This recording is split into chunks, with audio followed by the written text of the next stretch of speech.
Good morning, Facebook Live and everywhere live that's tuned in. That's your boy Billy Rowe. Today is Wednesday, March what? 15th. Oh, it's payday. Hey. Um, it is time for your Wednesday word. As you can see, today's topic is, how to do the hard things. Nature is really loud out here today. I got birds tweeting on the left, birds tweeting on the right. Anyway, how to do the hard things. What brought me to this topic was this week I had to give somebody some bad news, and I didn't want to do it because I didn't like the way the bad news made me feel. I didn't like the way that I knew the bad news was going to make the other person feel, but I had to give them the bad news anyway. So I'm going to come back to that story, but how to do the hard thing. What that is when we encounter these things in life where we really just don't want to do them. Sometimes they're not even that hard. It's just overcoming the emotions of having to do them. But the first problem is that we experience, or the first thing that we experience when we come to these problems is that we hesitate.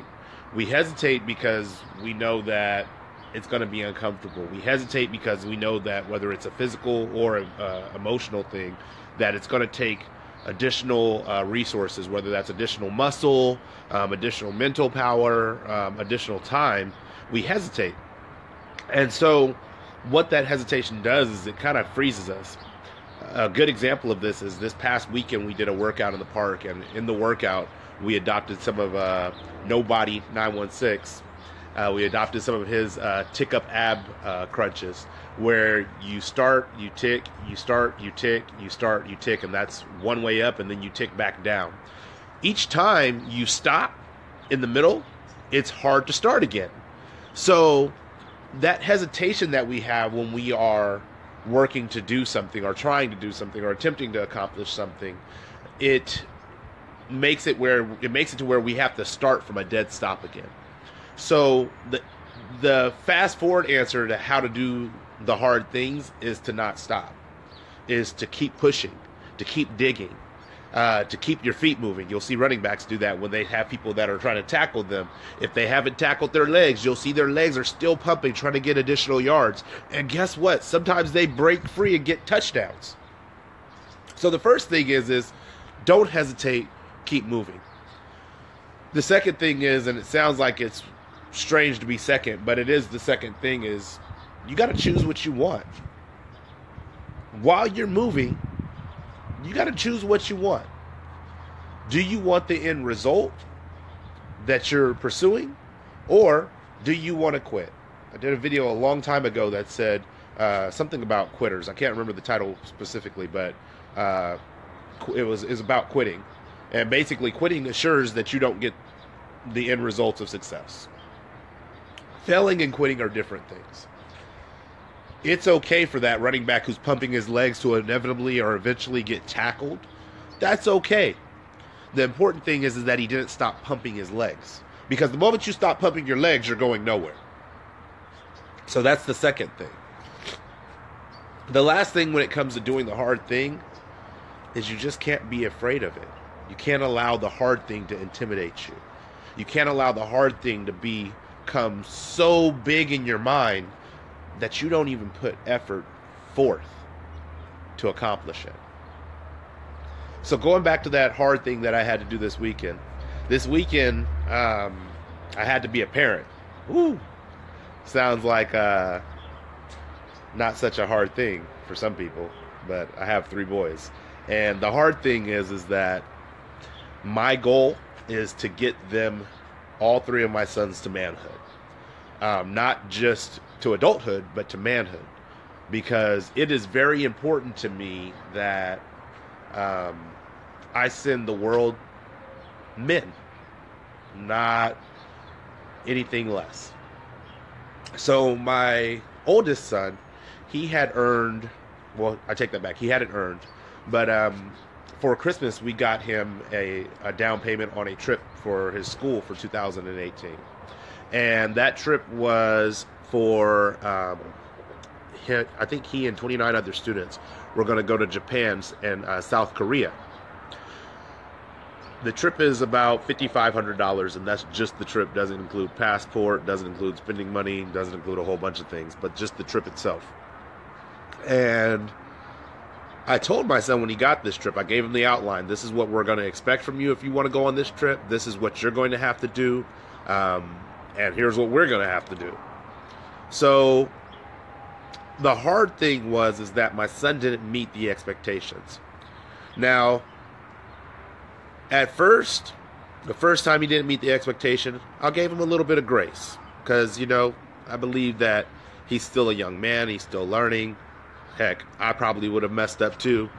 So I don't expect perfection. Then he messed up again. And unfortunately, the mess up again was something that he had already in the works from months and months prior to us even purchasing this trip. It's not my fault. So that's 2 strikes. I came to him at that point and I said, hey, look, you got 1 strike left. One more thing, and your trip is gone. It's up to you. If you want this trip, it's yours to have. It's yours to lose. I'm willing to make the payments that I have to make, which is upwards of $300 a month for your trip. But this trip is yours to lose. Well, last week was progress report time. Well, I do every 2 to 3 weeks. I look at his grades for my own personal progress reports. And his grades aren't making the cut.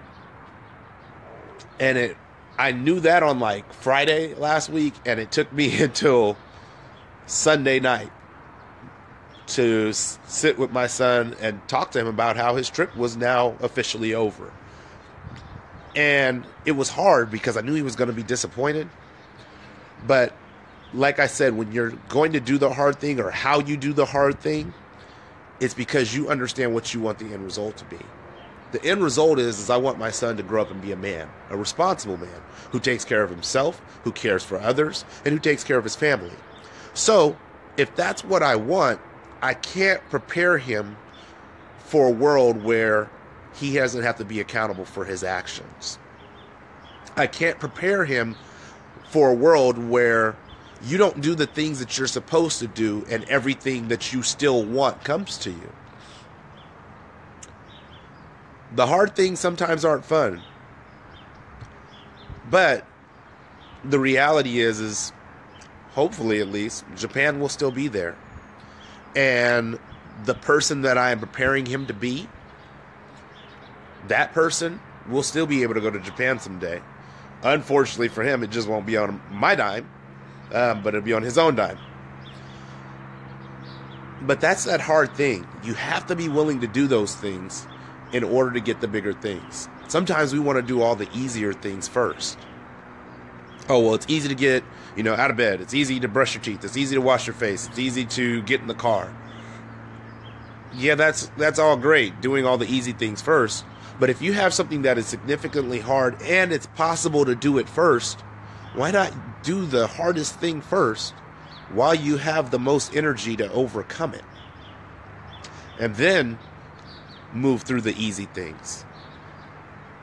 They say it's the easy things that snag you up, but I think it's the fatigue of the easy things that snag you up.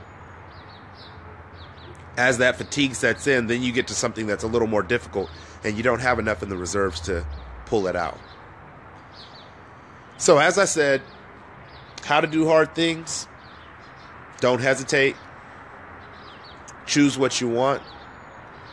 And basically commit to the actions that are going to get you there. If you're going uphill, keep running. Because guess what? Eventually you get to go downhill. It's Wednesday. It's beautiful. I have to go to the doctor. I would say I'd be going to work today, but I was told that I can't go to work today. But I was committed to get here on Facebook Live, because the Wednesday Word is live, 7:30 every Wednesday, 52 times a week. A week, 52 times a year. I thank you guys always for tuning in. If you like it, share it. If you share it, like it. I'm always willing to engage with you in the comments below. Please don't forget to subscribe on YouTube at First Row. Also, you can follow me on Instagram at First Row. And obviously, we are on Facebook at First Row.